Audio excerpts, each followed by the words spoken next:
Bonjour et bienvenue sur notre chaîne Véganarchisme Inclusif. Nous allons parler aujourd'hui de l'État, des États et du fédéralisme libertaire.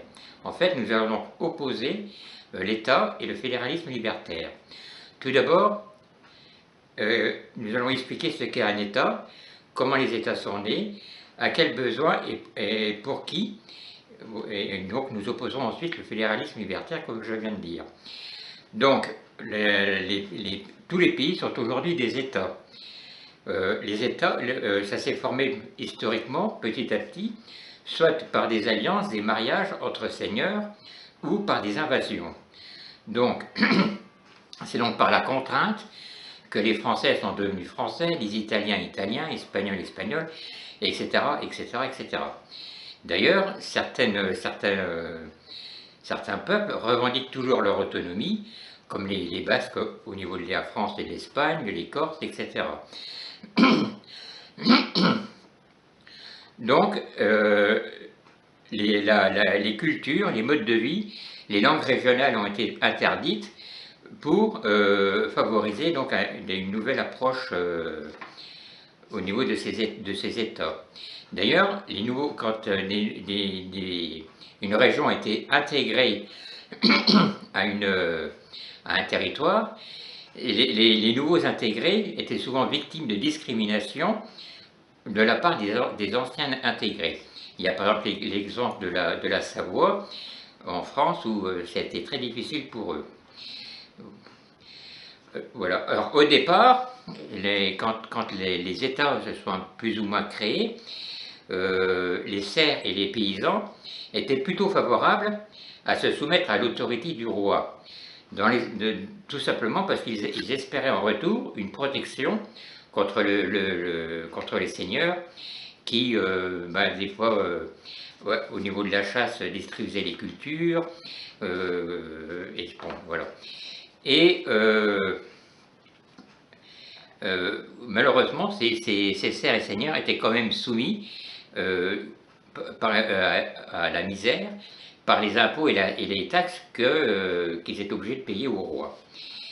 Ensuite, je passe très vite évidemment, certains royaumes sont devenus des républiques démocratiques, mais qui sont toutes représentatives. Nous savons également que nous avons colonisé, que ce soit la France, l'Angleterre, l'Allemagne, etc.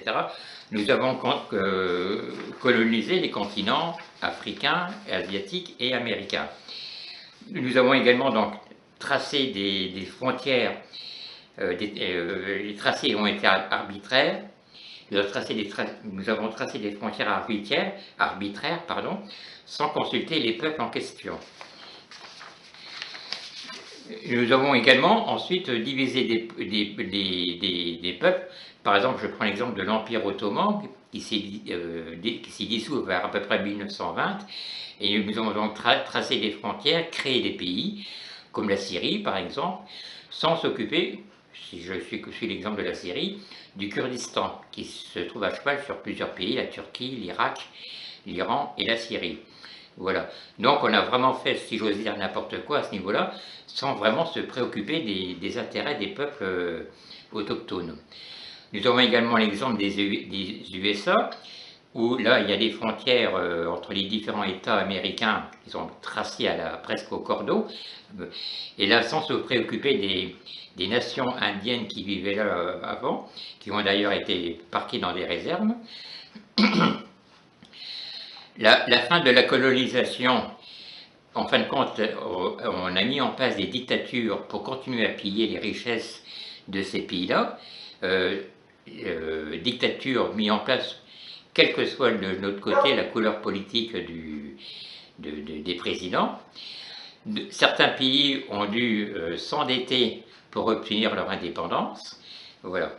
Donc, en conclusion, on s'aperçoit que la notion d'État repose sur la souffrance des peuples. Nous rejetons donc cette notion d'État qu'a imposée arbitrairement.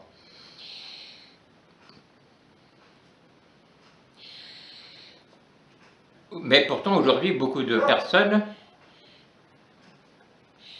Beaucoup de personnes sont quand même, ne voient que l'État comme quelque chose d'absolument nécessaire et à laquelle on ne se pourrait pas se passer.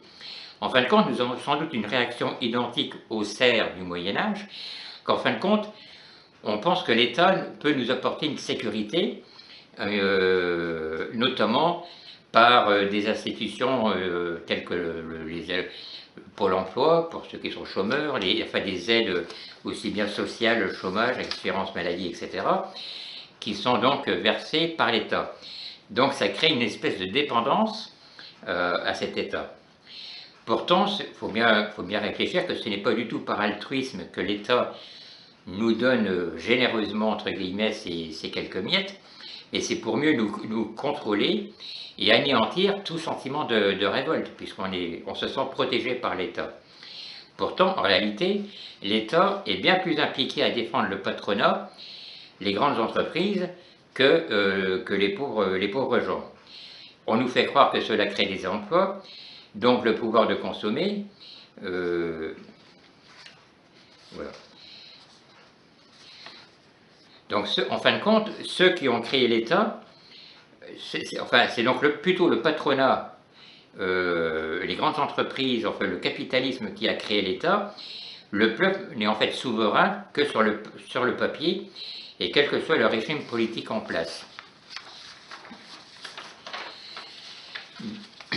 D'ailleurs, les partis, on va un petit peu détailler la façon de penser des partis politiques. Nous savons bien que les partis de droite, comme de gauche, défendent plutôt le patronat. Bon, l'extrême droite populiste a un discours avec son discours mensonger, une économie simpliste, comme cette histoire de retour au franc, et en même temps ils exacerbent le racisme, est proche du patronat lui aussi. L'extrême gauche, le front de gauche, sont nostalgiques de l'URSS et de Cuba, parce qu'ils défendent un communisme étatique. Tous ces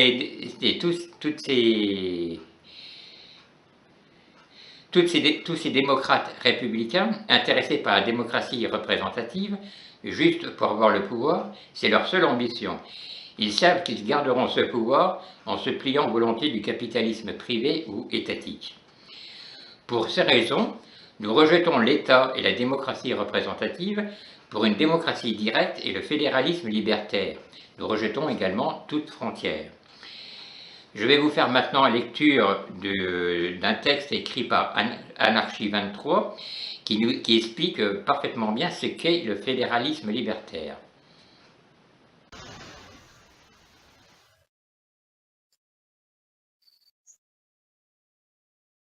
Le fédéralisme libertaire veut cimenter la société par un lien social dont l'élément essentiel est l'adhésion à des projets et à des œuvres communes. C'est une nouvelle conception du contrat social sur la base du volontariat et non de la coercition. Politiquement, le fédéralisme libertaire condamne toute puissance militaire et toute institution policière. Il est l'ennemi du centralisme qui conduit à l'asservissement. Fédérer, d'un point de vue anarchiste, c'est créer des fédérations à tous les niveaux en généralisant le principe de la libre association. Il s'agit de coordonner des systèmes autogérés, des petites collectivités aux regroupements les plus vastes, et non pas d'agglomérer des institutions organisées sur un mode autoritaire. La coordination sans État. C'est souvent le manque d'organisation structurée qui permet au premier kidam venu d'imposer son autorité et d'être proclamé, suivant les époques, roi, ayatollah ou président. Le fédéralisme libertaire reconnaît dans toute société une multitude d'êtres, individus et collectivités ayant chacun des aspirations particulières et un rôle propre. C'est pourquoi doit être reconnue à chacune et à chacun l'autonomie la plus large possible, ainsi que la possibilité de s'organiser, de se gérer et de s'administrer comme bon lui semble, sans qu'un organe supérieur lui dicte ce qui est bon ou juste. L'autonomie a bien sûr ses limites, qui sont le respect de la cohésion de l'ensemble de la société et le non-exercice du pouvoir d'un groupe sur l'autre. Nous voyons donc que, contrairement à l'organisation étatique, l'autonomie ou la liberté d'autrui n'est nullement une borne, Mais cette autonomie n'est pas suffisante, l'entraide est nécessaire. Elle exige de chacune et de chacun que le contrat librement consenti, d'égal à égal, remplace la loi édictée et imposée par une seule ou un seul. Elle exige également que chacune et chacun, collectivité ou individualité, participe aux décisions communes. Ces différents facteurs combinés transformeraient notre vie de façon radicale en remplaçant le pouvoir de quelques-unes ou de quelques-uns sur toutes et tous, par une organisation qui seule est à même de composer la société sans la paralyser. Une double dimension. Si l'on observe la vie sociale, nous pouvons constater que d'un côté, nous vivons toutes et tous dans des lieux, une ville, une région. De l'autre, nous exerçons des activités spécifiques, notre métier, nos études, notre art, et sur un plan plus ludique, nos loisirs. Le fédéralisme doit intégrer cette double dimension. Nous mettrions en place sur un plan géographique des fédérations communales, régionales, puis intercommunales et interrégionales, et, parallèlement à ces collectivités, existeraient des fédérations de travailleurs, travailleuses, par branche professionnelle, par métier, par type de production et de service. Pour être encore plus concret, il y aurait des fédérations du bâtiment, de la construction métallurgique, de l'industrie électrotechnique, de l'agroalimentaire, des transports, des services, nettoyage, surveillance technique pour la sécurité des installations, conseil et ingénierie.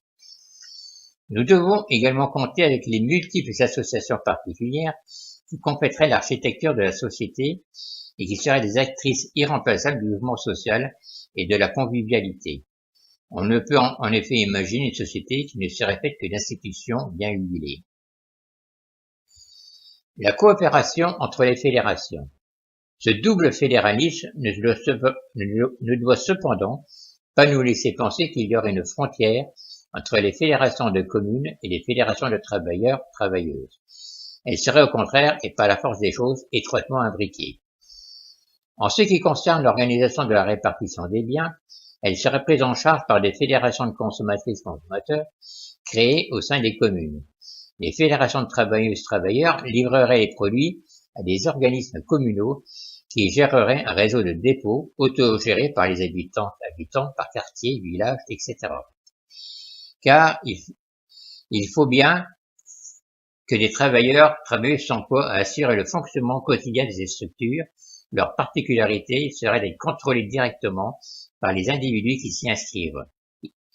Ces deux sortes de fédérations, de production et de consommation, seraient en relation constante afin de garantir l'adéquation entre l'offre et la demande.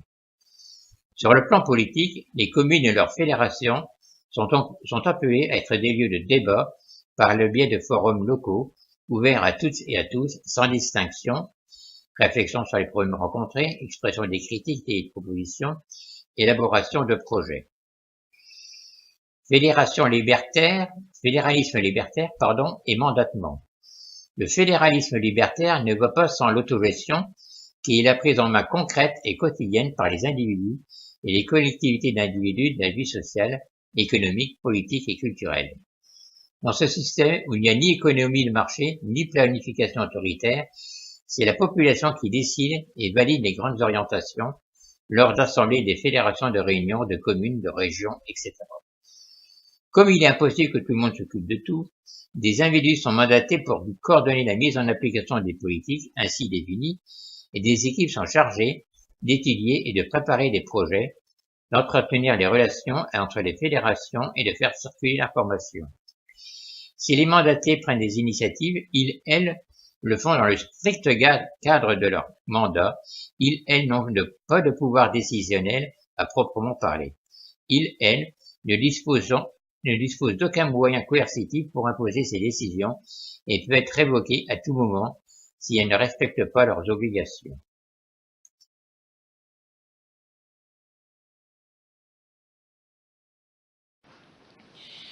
Je vous remercie de m'avoir écouté et je vous dis à très bientôt. Au revoir.